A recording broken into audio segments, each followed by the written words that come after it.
So hello everyone, मैं हूँ रोहित मोदी और आज फिर एक नई वीडियो में आपका हार्दिक अभिनंदन है। बेसिकली इस वीडियो हम लोग क्लास 12 ज्योग्राफी पार्ट 2 की 9th chapter planning and sustainable development in Indian context के बारे में पढ़ने वाले हैं। तो सबसे पहले जो इस टॉपिक का टाइटल है प्लानिंग एंड सस्टेनेबल डेवलपमेंट का मतलब जान लेते हैं। देखिए, अब जैसा कि किसी भी कंट्री स्पेशली डेवलपिंग कंट्री की बात करो तो जो डेवलपमेंट होता है वो अनइवन होता है, यानी हमें डेवलपमेंट चारों ओर देखने को नहीं मिलता। कोई एरिया डेवलप है तो दूसरा अंडर डेवलप। तो इंडिया में भी कुछ ऐसा ही हाल है। इस चैप्टर में बेसिकली इंडिया ने क्या क्या प्लानिंग अप्रोच लिए जिससे एक यूनिफॉर्म डेवलपमेंट हो सके, वो इसमें हम पढ़ने वाले हैं। So with no further due let's start. So there is a question with what is planning. Planning एक ऐसा प्रोसेस है जिसमें हम लोग 3 स्टेजेस से गुजरते हैं। पहला स्टेज है थिंकिंग, यानी सबसे पहले हम प्लानिंग के बारे में सोचेंगे कि क्या प्लानिंग करना है। दूसरा फॉर्मुलेशन ऑफ स्कीम, यानी प्लानिंग से रिलेटेड हमें स्कीम तैयार करना होगा। और तीसरा है इम्प्लीमेंटेशन ऑफ स्कीम, यानी जो भी हमने स्कीम प्रिपेयर किया है, तैयार किया है, अब उसे इम्प्लीमेंट करना होगा ताकि हमारा गोल जो है वो अचीव हो सके। क्योंकि बिना प्लानिंग के गोल को अचीव करना विश के बराबर होता है, एक इच्छा के बराबर होता है। यहाँ एक कोटेशन लिखा हुआ है, a goal without a plan is just a wish, यानी एक इच्छा, यानी बिना प्लानिंग के कोई गोल एक विश की तरह होता है। ठीक है, I think now you have understood the importance of planning. Let's move ahead with the approaches of planning. So इसके 2 अप्रोचेस हैं। पहला सेक्टरल प्लानिंग अप्रोच, दूसरा रीजनल प्लानिंग अप्रोच।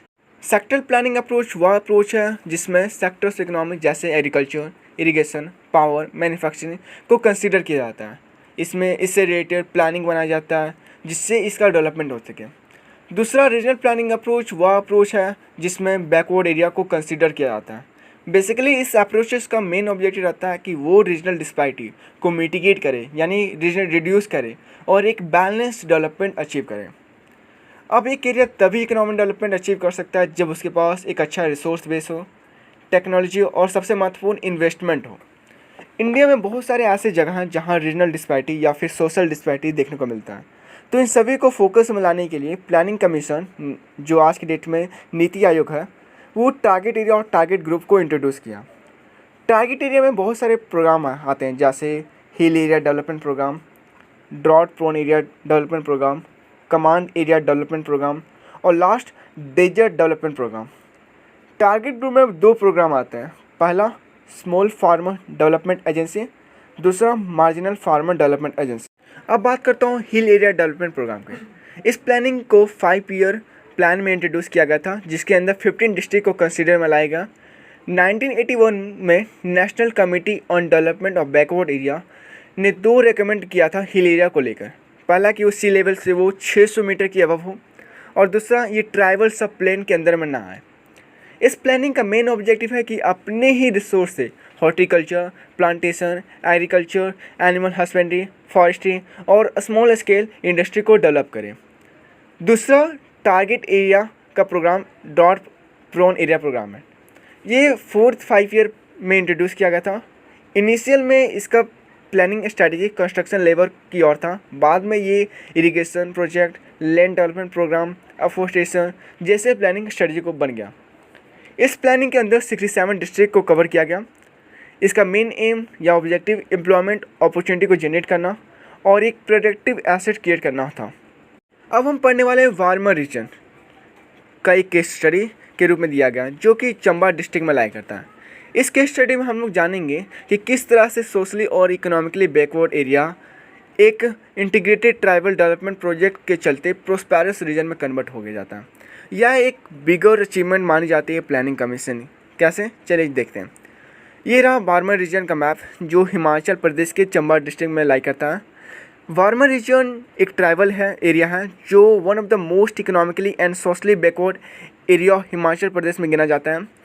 इस रीजन में गड्डी नामक ट्राइबल कम्युनिटी रहते हैं जो एक स्पेशल आइडेंटिटी मेंटेन करके रखे हैं।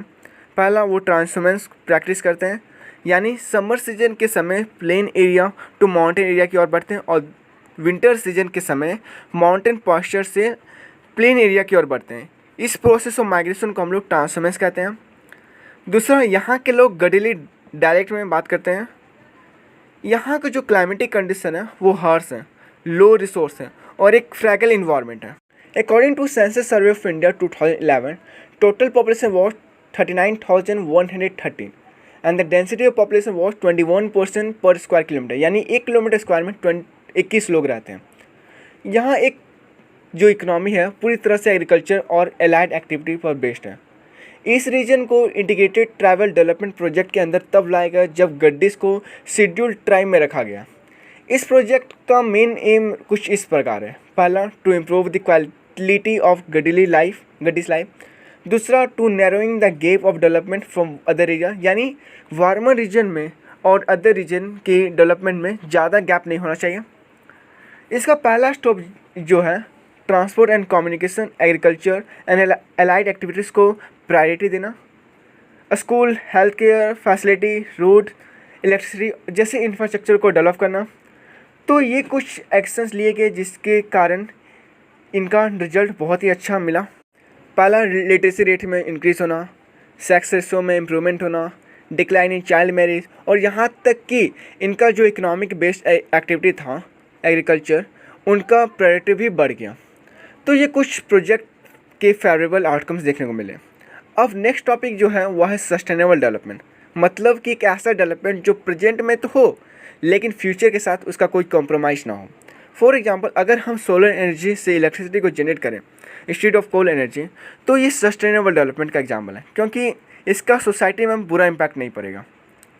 1945 के बाद जब वर्ल्ड वॉर 2 ख़त्म हो गया, समाप्त हुआ, तो लोग डेवलपमेंट का मतलब जीएनपी और पर कैपिटा से समझते थे, यानी जिस कंट्री का जीएनपी ज़्यादा होगा वो कंट्री डेवलप होगा। लेकिन आज ये जो कंसेप्ट है पूरी तरह से गलत है, क्योंकि जीएनपी के बहुत सारे लिमिटेशन हैं। पहला, चेंज इन प्राइस।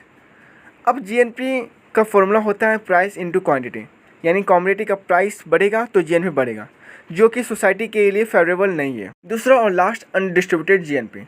कई बार क्या होता है, जीएनपी अनडिस्ट्रीब्यूटेड होता है, यानी किसी पर्सन के पास ज़्यादा है तो किसी के पर्सन पास वो भी नहीं। So this is the answer of the question Y GNP is not a good indicator of development. यानी एक कंट्री को तभी डेवलपमेंट का दर्जा दिया जाएगा जब ग्रोथ विथ इक्विटी हो, people's quality of living improve हो, एजुकेशन को प्रमोट हो, और पॉलिटिकल और सिविल राइट जैसे को इंश्योर दिया जाए। ठीक है।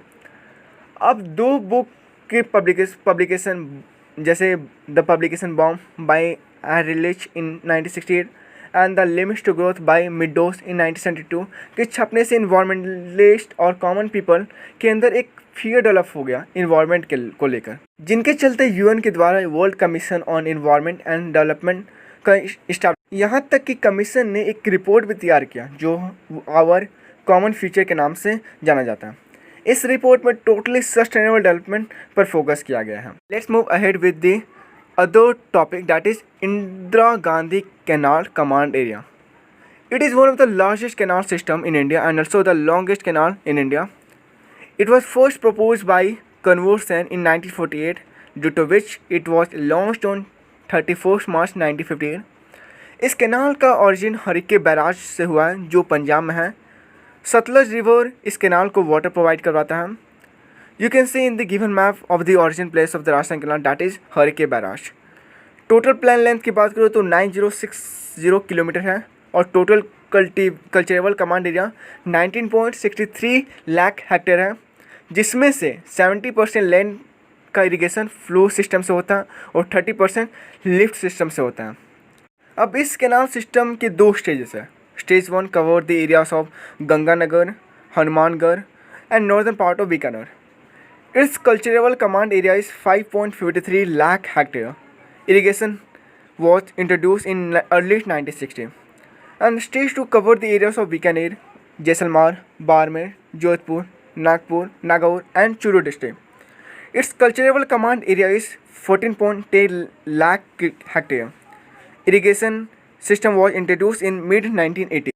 इस कैनाल से बहुत सारे पॉजिटिव साइंस देखने को मिले, जैसे desert area converted into greenery areas, reduction in wind erosion, यानी जो विंड की वजह से सॉइल इरोडेड होता था वो इस कैनाल से कम हो गया. रिडक्शन इन सिल्टरेशन यानी सेडिमेंट पॉल्यूशन, जो वाटर में सेडिमेंट के एक्टिवेट होने से होता है. Increase in cultivated area and cropping intensity. Cropping intensity का मतलब यहाँ increase in the number of crops from the same field. और last one is wheat, cotton, groundnut and rice जैसे क्रॉप का कल्टिवेशन होना.